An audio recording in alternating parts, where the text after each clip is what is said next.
News express at 6ಗೆ ಸ್ವಾಗತ. ನಾನು ಸುಷ್ಮಾ. ಕೇಂದ್ರ ಸರ್ಕಾರದ ಬಜೆಟ್ನಲ್ಲಿ ಜನಸಾಮಾನ್ಯರಿಗೆ ಸಿಕ್ಕಿದ್ದು ಏನು? ತೈಲದ ಮೇಲೆ ಸೆಸ್ ಹೆಚ್ಚಾದ್ರೂ ವಾಹನ ಸವಾರರಿಗೆ ಹೊರೆ ಆಗಲ್ವಾ? ಬಜೆಟ್ನಲ್ಲಿ ಬಂಪರ್ ಗಿಫ್ಟ್ ಪಡೆದ ತ್ರಿವಳಿ ರಾಜ್ಯಗಳು ಯಾವುದು? ನಾಳೆಯಿಂದ ಜನರ ಜೇಬು ಸುಡೋದು ಹೇಗೆ ದುಬಾರಿ ದುನಿಯಾ? ಇದೆಲ್ಲವನ್ನು ನೋಡೋಣ. ಆದಾಯ ತೆರಿಗೆದಾರರಿಗೆ ಕೇಂದ್ರ ಕೊಟ್ಟ ರಿಲೀಫ್ ಏನು? ಟ್ಯಾಕ್ಸ್ ವಿಚಾರದಲ್ಲಿ ಹಿರಿಯ ನಾಗರಿಕರಿಗೆ ಗಿಫ್ಟ್ ಕೊಟ್ಟಿದ್ದು ಹೇಗೆ? ಹಳೆ ವಾಹನಗಳ ಸ್ಕ್ರಾಪ್ ಯೋಜನೆ ಹೇಗಿದೆ? ಇದೆಲ್ಲವನ್ನು ನೋಡೋಣ ಮೋದಿ ಲೆಕ್ಕ ನ್ಯೂಸ್ ಎಕ್ಸ್‌ಪ್ರೆಸ್‌ನಲ್ಲಿ. ಆದಾಯ ತೆರಿಗೆದಾರರಿಗೆ ಈ ಬಾರಿ ಬಜೆಟ್ನಲ್ಲಿ ಸಿಹಿಯೂ ಇಲ್ಲ ಕಹಿಯೂ ಇಲ್ಲ. ಟ್ಯಾಕ್ಸ್ ಸ್ಲಾಬ್ಗಳು ಯಥಾಸ್ಥಿತಿಯಲ್ಲಿದ್ದು ಆದಾಯ ತೆರಿಗೆ ವಿನಾಯಿತಿ ಮಿತಿಯಲ್ಲಿ ಯಾವುದೇ ಬದಲಾವಣೆ ಮಾಡಿಲ್ಲ.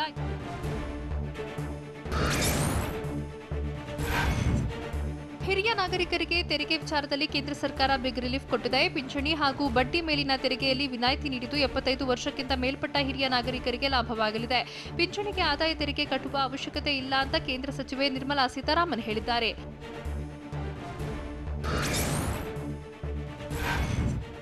ನೇರ ತೆರಿಗೆಯಲ್ಲಿ ಸಾಕಷ್ಟು ಆಮೂಲಾಗ್ರ ಬದಲಾವಣೆ ಮಾಡಿದ್ದು ವಿಶ್ವದಲ್ಲೇ ಅತ್ಯಂತ ಕಡಿಮೆ ಕಾರ್ಪೊರೇಟ್ ಟ್ಯಾಕ್ಸ್ ಇದೆ ಅಂತ ಕೇಂದ್ರ ಸಚಿವೆ ನಿರ್ಮಲಾ ಸೀತಾರಾಮನ್ ಹೇಳಿದ್ರು. ಇನ್ನು ಭಾರತೀಯರ ಆಹಾರ ನಿಗಮಕ್ಕೆ ಸಬ್ಸಿಡಿ ನೀಡದಿರೋಕೆ ನಿರ್ಧಾರ ಮಾಡಿದ್ದು ರಾಷ್ಟ್ರೀಯ ಸಾಮಾಜಿಕ ಸುರಕ್ಷತಾ ನಿಧಿ ಮೂಲಕ ಸಾಲ ಇಲ್ಲ ಅಂತ ಸಚಿವರು ಹೇಳಿದ್ರು. ಜೊತೆಗೆ ಬಜೆಟ್ ಮೂಲಕ ಆಹಾರ ನಿಗಮಕ್ಕೆ ಸಬ್ಸಿಡಿ ನೀಡೋಕೆ ತೀರ್ಮಾನ ಮಾಡಲಾಗಿದೆ.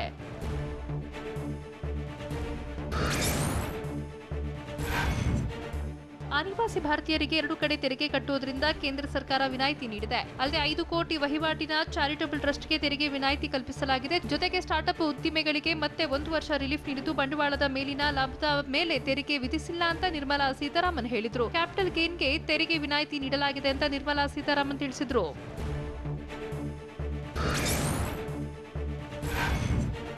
ಲಾಭಾಂಶದ ಮೇಲಿನ ತೆರಿಗೆಗಳನ್ನು ಕಳೆದ ವರ್ಷ ತೆಗೆದುಹಾಕಲಾಗಿತ್ತು. ಈ ಬಾರಿಯಿಂದ ಟಿಡಿಎಸ್ ವಿನಾಯಿತಿ ಘೋಷಿಸುತ್ತಿದ್ದೇವೆ.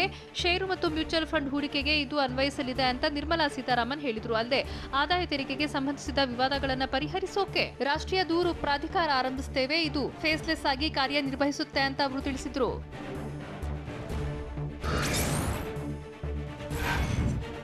ತೆರಿಗೆ ಸಲ್ಲಿಕೆ ವಿವರಗಳ ಮರುಪರಿಶೀಲನೆ ಬಗ್ಗೆ ವಿವರಿಸಿದ ಕೇಂದ್ರ ಸಚಿವೆ ನಿರ್ಮಲಾ ಸೀತಾರಾಮನ್ 50 ಲಕ್ಷ ರೂಪಾಯಿಗಿಂತಲೂ ಹೆಚ್ಚಿನ ಆದಾಯ ಮರೆಮಾಚಲಾಗಿದೆ ಎನಿಸಿದರೆ ಮಾತ್ರ ಪ್ರಧಾನ ಕಾರ್ಯದರ್ಶಿಯ ಅನುಮತಿಯೊಂದಿಗೆ 10 ವರ್ಷದ ಅವಧಿಯಲ್ಲಿ ಮರುಪರಿಶೀಲನೆ ಮತ್ತು ಕ್ರಮಕ್ಕೆ ಅವಕಾಶ ಇರುತ್ತೆ.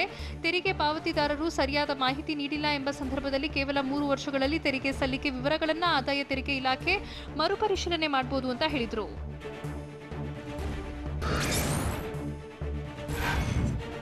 ಹಳೆ ವಾಹನ ಹೊಂದಿರುವ ಮಾಲೀಕರಿಗೆ ಕೇಂದ್ರ ಸರ್ಕಾರ ಶಾಕ್ ಕೊಟ್ಟಿದೆ. ಮಾಲಿನ್ಯ ನಿಯಂತ್ರಣಕ್ಕೆ ಕ್ರಮ ಕೈಗೊಂಡಿರೋ ಕೇಂದ್ರ ಸರ್ಕಾರ ಹಳೆ ವಾಹನಗಳಿಗೆ ವಾಲಂಟಿಯರ್ ಸ್ಕ್ರಾಪ್ ಪಾಲಿಸಿ ಜಾರಿ ಮಾಡೋದಾಗಿ ನಿರ್ಮಲಾ ಸೀತಾರಾಮನ್ ಹೇಳಿದ್ರು. ಖಾಸಗಿ ಬಳಕೆ ವಾಹನಗಳನ್ನು 20 ವರ್ಷ, ವಾಣಿಜ್ಯ ಬಳಕೆ ವಾಹನಗಳನ್ನು 15 ವರ್ಷ ಬಳಿಕ ಸ್ಕ್ರಾಪ್ ಮಾಡಲಾಗುತ್ತೆ.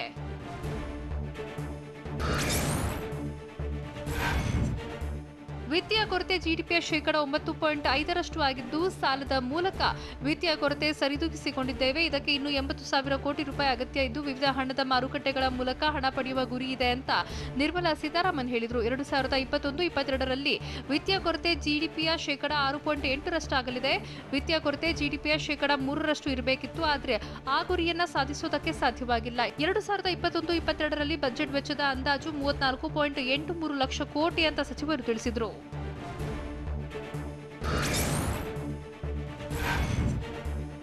2021-22ನೇ ಸಾಲಿನ ಬಜೆಟ್ ಮಂಡಿಸಿದ ನಿರ್ಮಲಾ ಸೀತಾರಾಮನ್ ಪ್ರಧಾನ ಮಂತ್ರಿ ಆತ್ಮನಿರ್ಭರ ಸ್ವಸ್ಥ ಭಾರತ್ ಯೋಜನೆ ಶುರು ಮಾಡುವುದಾಗಿ ತಿಳಿಸಿದರು.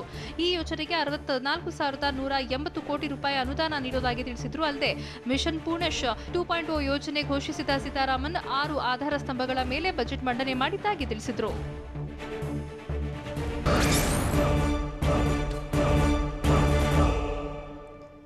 ಕೋವಿಡ್ ಬಳಿಕದ ಮೊದಲ ಬಜೆಟ್ನಲ್ಲಿ ಅನುದಾನ ಹಂಚಿಕೆಯಾಗಿದ್ದು ಹೇಗೆ? ಕೊರೋನಾ ಲಸಿಕೆಗೆ 35,000 ಕೋಟಿ ಕೊಟ್ಟಿರೋ ಕೇಂದ್ರ ಆರೋಗ್ಯ ಕ್ಷೇತ್ರಕ್ಕೆ ನೀಡಿದ್ದು ಎಷ್ಟು? ತ್ರಿವಳಿ ರಾಜ್ಯಗಳಿಗೆ ಕೇಂದ್ರ ಸರ್ಕಾರ ಮಣೆ ಹಾಕಿದ್ದು ಯಾಕೆ? ಇದೆಲ್ಲವನ್ನು ನೋಡೋಣ ವಲಯ ಲೆಕ್ಕಾಚಾರ ನ್ಯೂಸ್ ಎಕ್ಸ್‌ಪ್ರೆಸ್‌ನಲ್ಲಿ.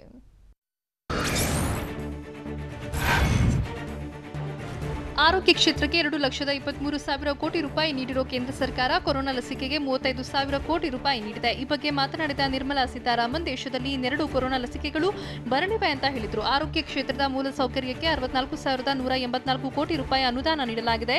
ಸ್ವಸ್ಥ ಭಾರತ ಮುಂದಿನ 6 ವರ್ಷಗಳ ಯೋಜನೆಯಾಗಿದ್ದು 9 ಬಯೋ ಸೇಫ್ಟಿ ಲ್ಯಾಬ್ಗಳನ್ನು ಸ್ಥಾಪಿಸುವುದಾಗಿ ನಿರ್ಮಲಾ ಸೀತಾರಾಮನ್ ತಿಳಿಸಿದರು.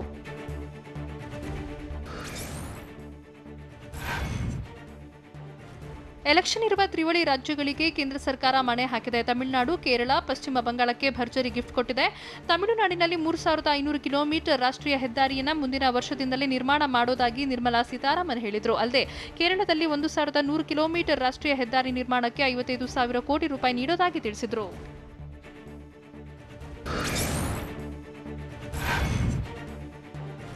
ಪಶ್ಚಿಮ ಬಂಗಾಳ ವಿಧಾನಸಭಾ ಚುನಾವಣೆ ಮೇಲೆ ಕೇಂದ್ರ ಸರ್ಕಾರ ಕಣ್ಣಿಟ್ಟಿದೆ. ಪಶ್ಚಿಮ ಬಂಗಾಳದಲ್ಲಿ 675 ಕಿಲೋಮೀಟರ್ ರಾಷ್ಟ್ರೀಯ ಹೆದ್ದಾರಿ ನಿರ್ಮಾಣಕ್ಕೆ 25,000 ಕೋಟಿ ರೂಪಾಯಿ ನೀಡೋದಾಗಿ ಕೇಂದ್ರ ಸಚಿವೆ ನಿರ್ಮಲಾ ಸೀತಾರಾಮನ್ ಹೇಳಿದರು.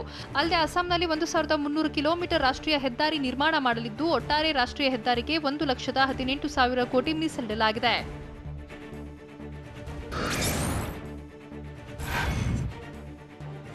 2021-22ನೇ ಸಾಲಿನ ಕೇಂದ್ರ ಬಜೆಟ್ನಲ್ಲಿ ಬೆಂಗಳೂರು ಮೆಟ್ರೋಗೆ ಕೇಂದ್ರ ಸರ್ಕಾರ ಬಂಪರ್ ಕೊಡುಗೆ ನೀಡಿದೆ. ಬೆಂಗಳೂರು ನಮ್ಮ ಮೆಟ್ರೋಗೆ ಫೇಸ್ 2A, 2Bನ 58.19 ಕಿಲೋಮೀಟರ್ಗೆ 14,778 ಕೋಟಿ ರೂಪಾಯಿ ಅನುದಾನ ನೀಡಿದೆ.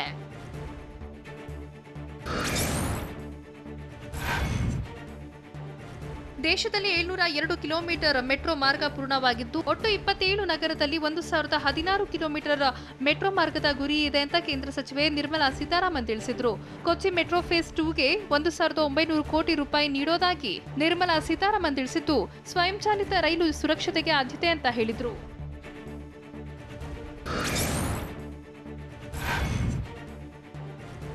ಭವಿಷ್ಯಕ್ಕೆ ಸಿದ್ಧವಾಗಿರುವ ರೈಲ್ವೆ ವ್ಯವಸ್ಥೆಯನ್ನ ನಾವು ರೂಪಿಸುತ್ತೇವೆ ಅಂತ ನಿರ್ಮಲಾ ಸೀತಾರಾಮನ್ ಹೇಳಿದರು. ಜೂನ್ 2022ರ ಒಳಗೆ 2 ಕಾರಿಡಾರ್ ಪೂರ್ಣಗೊಳಿಸುತ್ತೇವೆ. ಸಾರ್ವಜನಿಕ ಖಾಸಗಿ ಸಹಭಾಗಿತ್ವದಲ್ಲಿ ಕೆಲ ಯೋಜನೆಗಳನ್ನು ಪೂರ್ಣಗೊಳಿಸುತ್ತೇವೆ. 4 ಹೊಸ ರೈಲ್ವೆ ಕಾರಿಡಾರ್ ಯೋಜನೆಗಳ ಘೋಷಣೆ ಮಾಡಲಾಗಿದ್ದು, ಈ ವರ್ಷ 46,000 ಕಿಲೋಮೀಟರ್ ಬ್ರಾಡ್ಗೇಜ್ ಹಳಿ ಪರಿವರ್ತನೆ ಮಾಡೋದಾಗಿ ನಿರ್ಮಲಾ ಸೀತಾರಾಮನ್ ಘೋಷಿಸಿದರು.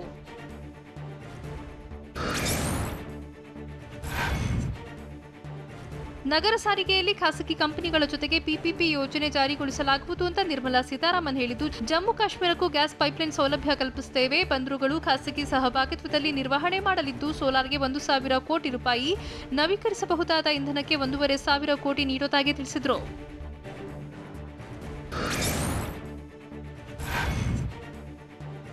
ಕೇಂದ್ರ ಸರ್ಕಾರ ವಿಮೆ ಕಾಯ್ದೆಯಲ್ಲಿ ಪರಿಷ್ಕರಣೆ ಮಾಡಿದೆ. ವಿದೇಶಿ ನೇರ ಬಂಡವಾಳಕ್ಕೆ ಕೇಂದ್ರ ಸರ್ಕಾರ ಉತ್ತೇಜನ ನೀಡಿದ್ದು, ವಿಮಾ ಕ್ಷೇತ್ರದಲ್ಲಿ ಎಫ್ಡಿಐ 49% ರಿಂದ 74ಕ್ಕೆ ಏರಿಸಿದ್ದು, ಬ್ಯಾಂಕ್ ಠೇವಣಿದಾರರ ವಿಮೆಗೆ ಹಣದ ಮೊತ್ತ 1 ಲಕ್ಷ ರೂಪಾಯಿಯಿಂದ 5 ಲಕ್ಷ ರೂಪಾಯಿಗೆ ಏರಿಸಿದ್ದಾರೆ. ಬ್ಯಾಂಕ್ಗಳ ಬಂಡವಾಳ ಮರುಪೂರಣ 20,000 ಕೋಟಿಯಾಗಿದ್ದು, ಎಲ್ಐಸಿಯ ಷೇರುಗಳನ್ನು ಷೇರು ಮಾರುಕಟ್ಟೆಯಲ್ಲಿ ಬಿಡುಗಡೆ ಮಾಡೋದಾಗಿ ತಿಳಿಸಿದರು.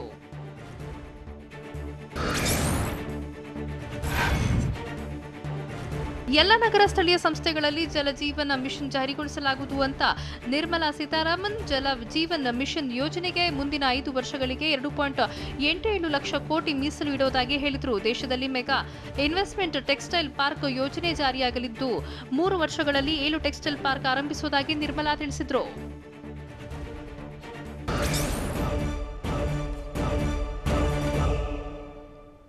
ಬಜೆಟ್ನಲ್ಲಿ ಯಾವೆಲ್ಲ ವಸ್ತುಗಳ ಬೆಲೆ ಹೆಚ್ಚಾಗಿದೆ, ಇಳಿಕೆ ಕಂಡಿದೆ? ಸೆಸ್ ಹೆಚ್ಚಾದ್ರೂ ಪೆಟ್ರೋಲ್ ಡೀಸೆಲ್ ಬೆಲೆ ಹೆಚ್ಚಾಗಲ್ವಾ? ನಾಳೆಯಿಂದ ಯಾವೆಲ್ಲ ವಸ್ತುಗಳು ದುಬಾರಿ ಆಗ್ತಿದೆ? ಇದೆಲ್ಲವನ್ನು ನೋಡೋಣ ಬಜೆಟ್ ಬರೆ ನ್ಯೂಸ್ ಎಕ್ಸ್‌ಪ್ರೆಸ್‌ನಲ್ಲಿ. ವಾಹನ ಸವಾರರಿಗೆ ಕೇಂದ್ರ ಸರ್ಕಾರ ಬಿಗ್ ಶಾಕ್ ನೀಡಿದೆ. ಪೆಟ್ರೋಲ್ ಡೀಸೆಲ್ ಮೇಲೆ ಕೃಷಿ ಸೆಸ್ ವಿಧಿಸಲಾಗಿದೆ. ಲೀಟರ್ ಪೆಟ್ರೋಲ್ ದರ 2.5 ರೂಪಾಯಿ, ಲೀಟರ್ ಡೀಸೆಲ್ ದರ 4 ರೂಪಾಯಿ ಏರಿಕೆಯಾಗುವ ಸಾಧ್ಯತೆ ಇದೆ. ಆದರೆ ಕಚ್ಚಾ ತೈಲದ ಮೇಲೆ ಕಸ್ಟಮ್ಸ್ ಸುಂಕ ಇಳಿಸಿ ಕೃಷಿ ಮೂಲಸೌಕರ್ಯ ಸೆಸ್ ಹಾಕಿದ್ದು ಏರಿಕೆಯಾಗೋದಿಲ್ಲ ಅಂತ ಕೇಂದ್ರ ಸ್ಪಷ್ಟಪಡಿಸಿದೆ.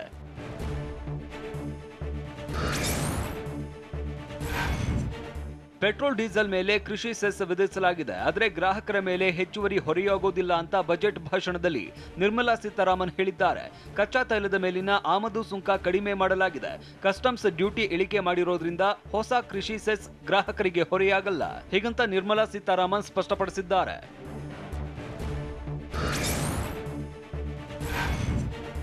ಮೊಬೈಲ್ ಬಿಡಿಭಾಗಗಳ ಬೆಲೆ ಹೆಚ್ಚಳವಾಗಿದೆ.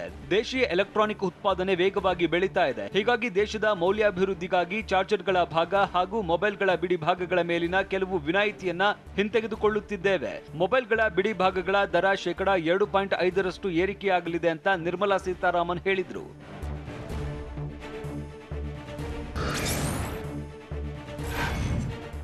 ಪೆಟ್ರೋಲ್ ಡೀಸೆಲ್ ಮೇಲೆ ಕೃಷಿ ಸೆಸ್ ವಿಧಿಸಿ ವಾಹನ ಸವಾರರಿಗೆ ಶಾಕ್ ಕೊಟ್ಟಿರುವ ಕೇಂದ್ರ ಸರ್ಕಾರ ಮಧ್ಯಮ ವರ್ಗಕ್ಕೂ ಭಾರಿ ಹೊಡೆತ ನೀಡಿದೆ. ಅಡುಗೆ ಎಣ್ಣೆ, ಕಾಬೂಲ್ ಕಡಲೆ, ಸೇಬು, ಹುರಿಗಡಲೆಯ ಬೆಲೆ ಹೆಚ್ಚಿಸಿದೆ. ಈಗಾಗಲೇ ಕೊರೋನಾದಿಂದ ತತ್ತರಿಸಿರುವ ಜನರಿಗೆ ಈ ಮೂಲಕ ಕೇಂದ್ರ ಸರ್ಕಾರ ಮತ್ತೊಂದು ಹೊಡೆತ ನೀಡಿದೆ.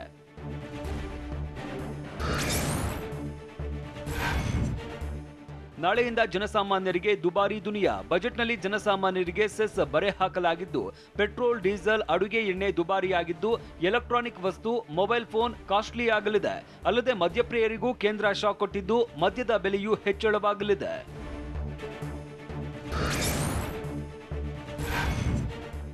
ಮದ್ಯದ ಮೇಲೆ 100% ಕೃಷಿ ಸೆಸ್ ವಿಧಿಸಿದ್ದು, ಕಚ್ಚಾ ಪಾಮ್ ಆಯಿಲ್ ಮೇಲೆ 17.5% ಕೃಷಿ ಸೆಸ್ ಹಾಕಲಾಗಿದೆ.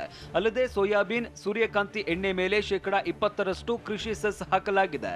ಜೊತೆಗೆ ಸೇಬು ಹಣ್ಣಿನ ಮೇಲೆ 35%, ಕೆಲ ನಿರ್ದಿಷ್ಟ ರಸಗೊಬ್ಬರಗಳ ಮೇಲೆ 5%, ಬಟಾಣಿ ಮೇಲೆ 40%, ಕಡಲೆ ಮೇಲೆ 30%, ಹತ್ತಿ ಮೇಲೆ 5%, ಬೇಳೆಕಾಳುಗಳ ಮೇಲೆ 20% ಕೃಷಿ ಸೆಸ್ ಹಾಕಲಾಗಿದೆ.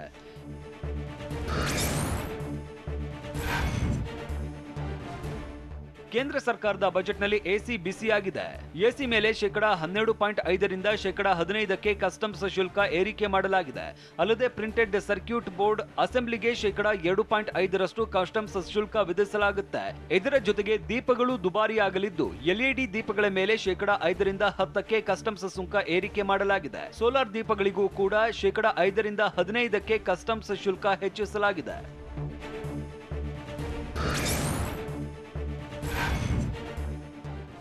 ಚಿನ್ನ ಮತ್ತು ಬೆಳ್ಳಿ ದರವನ್ನ ಕಡಿಮೆ ಮಾಡುವ ನಿಟ್ಟಿನಲ್ಲಿ ಕೇಂದ್ರ ಸರ್ಕಾರ ಕ್ರಮ ಕೈಗೊಂಡಿದೆ ಅಂತ ತಿಳಿಸಿದ ನಿರ್ಮಲಾ ಸೀತಾರಾಮನ್, ಚಿನ್ನ, ಬೆಳ್ಳಿ ಮೇಲಿನ ಕಸ್ಟಮ್ಸ್ ಸುಂಕವನ್ನ 2.5% ಕಡಿಮೆ ಮಾಡೋದಾಗಿ ಹೇಳಿದ್ರು.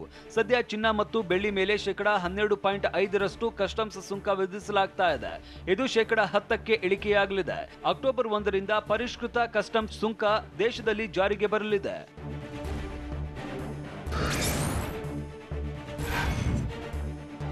ವಿದೇಶದಿಂದ ಬರುವ ವಾಹನ ಬಿಡಿಭಾಗಗಳ ಬೆಲೆ ಏರಿಕೆಯಾಗಲಿದ್ದು, ಚಿನ್ನ, ಬೆಳ್ಳಿ ಬೆಲೆ ಇಳಿಕೆಯಾಗುವ ಸಾಧ್ಯತೆ ಇದೆ ಅಂತ ನಿರ್ಮಲಾ ಸೀತಾರಾಮನ್ ಹೇಳಿದ್ರು. ವಿದೇಶದಿಂದ ಆಮದಾಗುವ ಬಟ್ಟೆಗಳ ಬೆಲೆ ಕೂಡ ಏರಿಕೆಯಾಗಲಿದ್ದು, ಲೋಹ, ಕಬ್ಬಿಣದ ಬೆಲೆ ಇಳಿಕೆ ಮಾಡುತ್ತೇವೆ. ವಿದೇಶಿ ಮೊಬೈಲ್, ಚಾರ್ಜರ್ ದುಬಾರಿ ಆಗುತ್ತೆ ಅಂತ ನಿರ್ಮಲಾ ತಿಳಿಸಿದ್ದಾರೆ.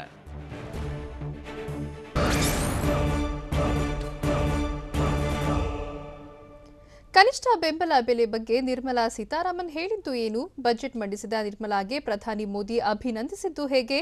ಕೇಂದ್ರ ಸರ್ಕಾರದ್ದು ಆತ್ಮ ಬರ್ಬಾದ್ ಬಜೆಟ್ ಅಂತ ಕಿಡಿಕಾರಿದ್ದು ಯಾರು? ಇದೆಲ್ಲವನ್ನೂ ನೋಡೋಣ ಬಜೆಟ್ ಬಾತ್ ನ್ಯೂಸ್ ಎಕ್ಸ್‌ಪ್ರೆಸ್‌ನಲ್ಲಿ.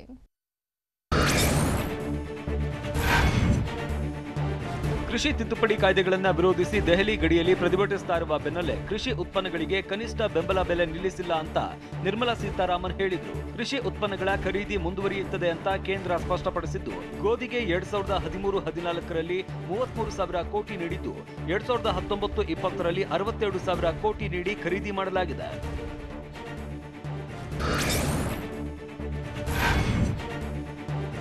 ಎಲ್ಲಾ ರಾಜ್ಯಗಳಿಗೂ ಕೇಂದ್ರ ಸರ್ಕಾರ ಸ್ವಾಮಿತ್ವ ಯೋಜನೆ ವಿಸ್ತರಿಸಿದೆ.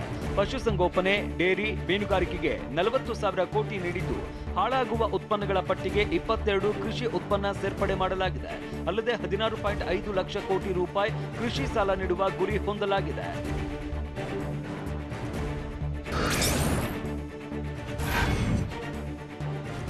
ಆರೋಗ್ಯ, ಮೂಲಸೌಕರ್ಯ ಕ್ಷೇತ್ರಕ್ಕೆ ಬಜೆಟ್ನಲ್ಲಿ ಒತ್ತು ನೀಡುತ್ತೇವೆ ಅಂತ ಬಜೆಟ್ ಮಂಡನೆಯ ಬಳಿಕ ಸಚಿವೆ ನಿರ್ಮಲಾ ಸೀತಾರಾಮನ್ ಸುದ್ದಿಗೋಷ್ಠಿ ನಡೆಸಿ ಹೇಳಿದ್ರು. ಕೋವಿಡ್ ಟೆಸ್ಟಿಂಗ್ ಲ್ಯಾಬ್ ಹೆಚ್ಚಿಸುವುದಕ್ಕೆ ಆದ್ಯತೆ ನೀಡಿದ್ದೇವೆ. ರಾಜ್ಯ ಮಟ್ಟದಲ್ಲೂ ಆರೋಗ್ಯ ಕ್ಷೇತ್ರಕ್ಕೆ ಒತ್ತು ನೀಡಿದ್ದೇವೆ. ಮೂಲಸೌಕರ್ಯಗಳಿಗೆ ಬಜೆಟ್ನಲ್ಲಿ ಹೆಚ್ಚಿನ ಅನುದಾನ ನೀಡಿದ್ದು, ಕೃಷಿ ಸೆಸ್ನಿಂದ ಗ್ರಾಹಕರಿಗೆ ಯಾವುದೇ ಹೊರೆ ಆಗಲ್ಲ.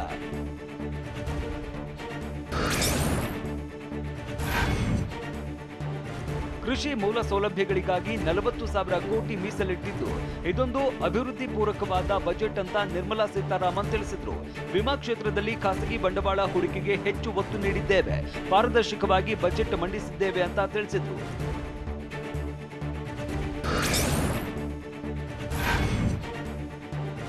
ನಿರ್ಮಲಾ ಸೀತಾರಾಮನ್ ಮಂಡಿಸಿದ ಕೇಂದ್ರ ಬಜೆಟ್ ಅನ್ನ ಪ್ರಧಾನಿ ನರೇಂದ್ರ ಮೋದಿ ಸ್ವಾಗತಿಸಿದ್ದಾರೆ. ದೇಶದಲ್ಲಿ ಯುವಕರಿಗೆ ಉದ್ಯೋಗ ಸೃಷ್ಟಿಯಾಗಲಿದ್ದು, ನಿರ್ಮಲಾ ನೇತೃತ್ವದ ತಂಡಕ್ಕೆ ಅಭಿನಂದನೆ ಸಲ್ಲಿಸುವುದಾಗಿ ಮೋದಿ ಹೇಳಿದ್ರು. ದೇಶದ ಅಭಿವೃದ್ಧಿಗೆ ಕೇಂದ್ರ ಬಜೆಟ್ ಪೂರಕವಾಗಿದ್ದು, ಆತ್ಮನಿರ್ಭರ ಭಾರತಕ್ಕೆ ಬಜೆಟ್ನಲ್ಲಿ ಹೆಚ್ಚು ಒತ್ತು ನೀಡಲಾಗಿದೆ ಅಂತ ತಿಳಿಸಿದ್ರು.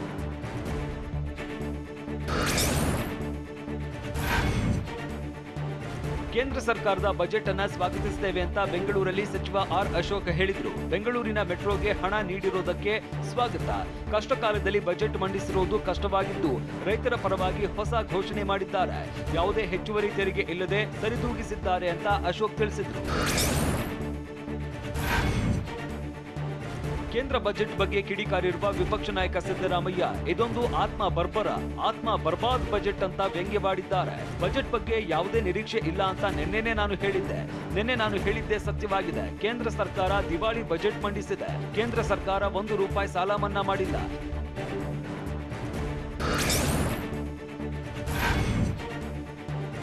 ಕೃಷಿ ಸೆಸ್ನಿಂದ ಪೆಟ್ರೋಲ್ ಡೀಸೆಲ್ ಬೆಲೆ ಹೆಚ್ಚಾಗಲ್ಲ. ರಾಜ್ಯ ಪೆಟ್ರೋಲ್ ಬಂಕ್ ಮಾಲೀಕರ ಸಂಘದ ಅಧ್ಯಕ್ಷ ಎಚ್.ಎಸ್. ಮಂಜಪ್ಪ ಹೇಳಿದ್ದಾರೆ. ಗ್ರಾಹಕರ ಮೇಲೆ ಕೃಷಿ ಸೆಸ್ ಪರಿಣಾಮ ಬೀರೋದಿಲ್ಲ. ಕಳೆದ ಮಾರ್ಚ್ನಲ್ಲೇ ಸ್ಪೆಷಲ್ ಟ್ಯಾಕ್ಸ್ ವಾಪಸಾತಿ ಆಗಿದ್ದು ವಿಶೇಷ ಎಕ್ಸೆಸ್ ಡ್ಯೂಟಿ ವಾಪಸ್ ಪಡೆದಿದೆ. ಹೀಗಾಗಿ ಪೆಟ್ರೋಲ್ ಡೀಸೆಲ್ ಬೆಲೆ ಹೆಚ್ಚಾಗಲ್ಲ.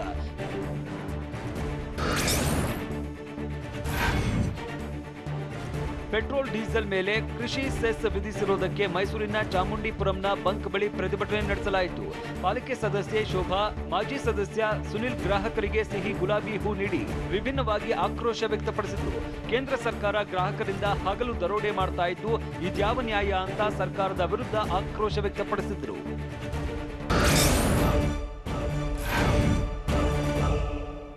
ಕೇಂದ್ರ ಬಜೆಟ್ ಜನಸಾಮಾನ್ಯರ ನಿರೀಕ್ಷೆ ಈಡೇರಿಸ್ತಾ ಇಲ್ವಾ?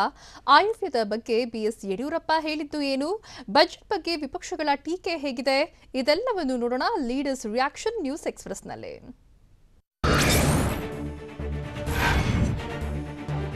ಕೇಂದ್ರ ಬಜೆಟ್ನಲ್ಲಿ ಆತ್ಮನಿರ್ಭರ ಭಾರತಕ್ಕೆ ಆದ್ಯತೆ ನೀಡಲಾಗಿದೆ ಅಂತ ಮುಖ್ಯಮಂತ್ರಿ ಬಿಎಸ್ವೈ ಹೇಳಿದರು. ಬಜೆಟ್ನಲ್ಲಿ ಕೋವಿಡ್ ವ್ಯಾಕ್ಸಿನ್ಗೆ ಹಣ ಮೀಸಲಿಟ್ಟು ಅನುಕೂಲ ಮಾಡಿದ್ದಾರೆ. ಕೃಷಿ ಕ್ಷೇತ್ರಕ್ಕೆ ಹೆಚ್ಚಿನ ಹಣ ಮೀಸಲಿಟ್ಟಿದ್ದಾರೆ. ಸಣ್ಣ ನೀರಾವರಿ ಕ್ಷೇತ್ರಕ್ಕೂ ಬಜೆಟ್ನಲ್ಲಿ ಹಣ ಮೀಸಲಿಟ್ಟು ಗ್ರಾಮೀಣ ಅಭಿವೃದ್ಧಿಗೆ ಒತ್ತು ನೀಡಿದ್ದಾರೆ ಅಂತ ಬಿಎಸ್ವೈ ತಿಳಿಸಿದರು.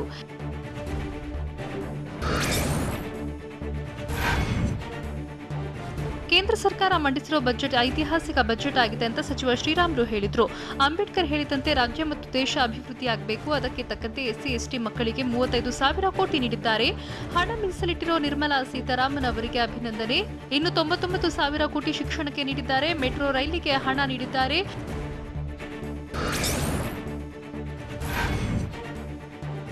ಕೋವಿಡ್ ಕಷ್ಟದಲ್ಲಿ ಕೇಂದ್ರ ಸರ್ಕಾರ ಉತ್ತಮ ಬಜೆಟ್ ಮಂಡನೆ ಮಾಡಿದೆ ಅಂತ ಸಂಸದ ಈರಣ್ಣ ಕಡಾಡಿ ಹೇಳಿದರು. ನವದೆಹಲಿಯಲ್ಲಿ ಮಾತನಾಡಿದ ಅವರು, ಬಜೆಟ್ನಲ್ಲಿ ಗ್ರಾಮೀಣ ಆರೋಗ್ಯ ಕ್ಷೇತ್ರಕ್ಕೆ ಹೆಚ್ಚಿನ ಒತ್ತು ನೀಡಲಾಗಿದ್ದು ನಿರ್ಮಲಾ ಸೀತಾರಾಮನ್ 43 ಕೋಟಿ ರೈತರಿಗೆ ಅನುಕೂಲವಾಗುವ ಬಜೆಟ್ ಮಂಡಿಸಿದ್ದಾರೆ ಅಂತ ಹೇಳಿದರು.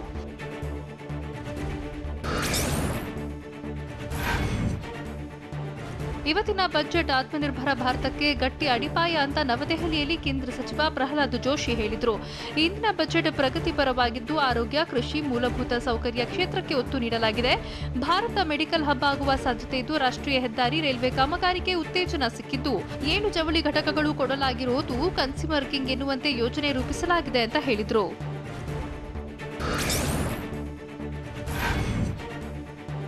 ಕೇಂದ್ರ ಬಜೆಟ್ಗೆ ಕೆಪಿಸಿಸಿ ಅಧ್ಯಕ್ಷ ಡಿಕೆ ಶಿವಕುಮಾರ್ ಅಸಮಾಧಾನ ವ್ಯಕ್ತಪಡಿಸಿದ್ದಾರೆ. ಇತಿಹಾಸದಲ್ಲೇ ಇಂತಹ ನಿರುತ್ಸಾಹಿ ಬಜೆಟ್ ಇನ್ನೊಂದು ನೋಡಿಲ್ಲ. ಯಾವ ವರ್ಗಕ್ಕೂ ಏನೂ ಪ್ರಯೋಜನ ಇಲ್ಲ ಅಂತ ಡಿಕೆಶಿ ಹೇಳಿದ್ರು. ಯಾರು ಬ್ಯಾಂಕ್ಗಳಿಂದ ತೊಂದರೆ ಅನುಭವಿಸುತ್ತಿದ್ರು ಅಂಥವರಿಗೆ ಸರ್ಕಾರ ಸಹಾಯ ಮಾಡಿಲ್ಲ.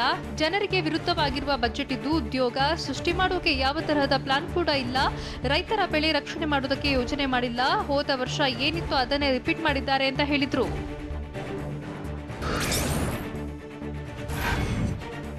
ಕೇಂದ್ರ ಸರ್ಕಾರದ ಬಜೆಟ್ 5 ರಾಜ್ಯಗಳ ಬಜೆಟ್ ಅಂತ ಸಂಸದ ಡಿಕೆ ಶಿವಕುಮಾರ್ ಹೇಳಿದ್ದಾರೆ. ದೆಹಲಿಯಲ್ಲಿ ಮಾತನಾಡಿದ ಅವರು, ಕೊರೋನಾ ಹಿನ್ನೆಲೆ ಜನರು ಬಹಳಷ್ಟು ನಿರೀಕ್ಷೆ ಇಟ್ಟುಕೊಂಡಿದ್ರು. ಮುಂದಿನ ಚುನಾವಣಾ ರಾಜ್ಯಗಳಿಗೆ ಕೇಂದ್ರ ಸರ್ಕಾರ ಆದ್ಯತೆ ನೀಡಿದ್ದು ಕೇಂದ್ರ ರಾಜ್ಯದಲ್ಲಿ ಬಿಜೆಪಿ ಸರ್ಕಾರ ಇದ್ರೂ ವ್ಯರ್ಥವಾಗಿದೆ. ಇದೊಂದು ನಿರಾಶಾದಾಯಕ ಬಜೆಟ್ ಆಗಿದ್ದು ಕರ್ನಾಟಕಕ್ಕೆ ಏನೂ ಸಿಕ್ಕಿಲ್ಲ. ಹತ್ತಿ ಮತ್ತು ರೇಷ್ಮೆ ಆಮದು ಸುಂಕ ಏರಿಕೆ ಆಗಿದ್ದು ಅದೊಂದೇ ಒಳ್ಳೆ ಸುದ್ದಿ ಅಂತ ತಿಳಿಸಿದರು. ಬಜೆಟ್ನಲ್ಲಿ ಚುನಾವಣಾ ರಾಜ್ಯಗಳಿಗೆ ಹೆಚ್ಚಿನ ಪಾಲು ನೀಡಲಾಗಿದ್ದು ಕರ್ನಾಟಕಕ್ಕೆ ನಿರಾಶಾದಾಯಕ ಬಜೆಟ್ ಅಂತ ಕಾಂಗ್ರೆಸ್ ನಾಯಕ ಎಲ್ ಹನುಮಂತಯ್ಯ ಹೇಳಿದರು. ಸಾಮಾನ್ಯ ಜನರಿಗೆ ಆಸೆ ಹುಟ್ಟಿಸುವ ಕೆಲಸವಾಗಿದೆ. ಎಂಎಸ್ಎಂಇ ಮೇಲೆತ್ತುವ ಯಾವುದೇ ಯೋಜನೆ ಇಲ್ಲ. ಉದ್ಯೋಗ ನೀಡುವ ಯಾವುದೇ ಪ್ರಯತ್ನವೂ ಆಗಿಲ್ಲ. ಮನ್ರೇಗಾ ಕಾರ್ಯಕ್ರಮಕ್ಕೆ ಹೆಚ್ಚಿನ ಅನುದಾನ ನೀಡಿಲ್ಲ ಅಂತ ಕಿಡಿಕಾರಿದರು.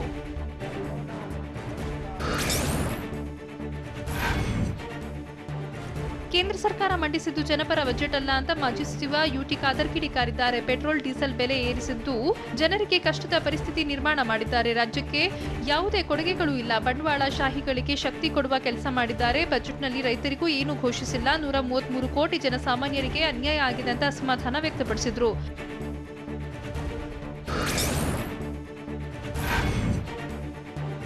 ಕೇಂದ್ರ ಬಜೆಟ್ ಬಗ್ಗೆ ಪ್ರತಿಕ್ರಿಯಿಸಿರೋ ಎಫ್ಕೆಸಿಸಿಐ ಅಧ್ಯಕ್ಷ ಪೆರಿಕಲ್ ಸುಂದರ್, ಕೇಂದ್ರ ಬಜೆಟ್ ಬಗ್ಗೆ ಜನ ಬಹಳಷ್ಟು ನಿರೀಕ್ಷೆ ಇರಿಸಿದ್ರು. ಆದರೆ ಕಳೆದ ವರ್ಷ ಬಜೆಟ್ಗೆ ಈ ಬಜೆಟ್ ಸರಿದೂಗಿಸಿದ್ದಾರೆ ಅಂತ ಹೇಳಿದ್ರು. ಕೋವಿಡ್ ಲಸಿಕೆಗೆ 35,000 ಕೋಟಿ ಕೊಟ್ಟಿದ್ದಾರೆ. ಇದನ್ನ ಇನ್ನಷ್ಟು ನೀಡಿದ್ರೆ ಉತ್ತಮವಾಗಿರುತ್ತಿತ್ತು. ಕರ್ನಾಟಕಕ್ಕೆ ಈ ಬಾರಿ ಮೂಲ ಸೌಕರ್ಯದಲ್ಲಿ ಯಾವ ಪಾಲು ಸಿಕ್ಕಿಲ್ಲ. ಇದು ನಿರಾಸೆ ಉಂಟು ಮಾಡಿದೆ ಅಂತ ಹೇಳಿದ್ರು.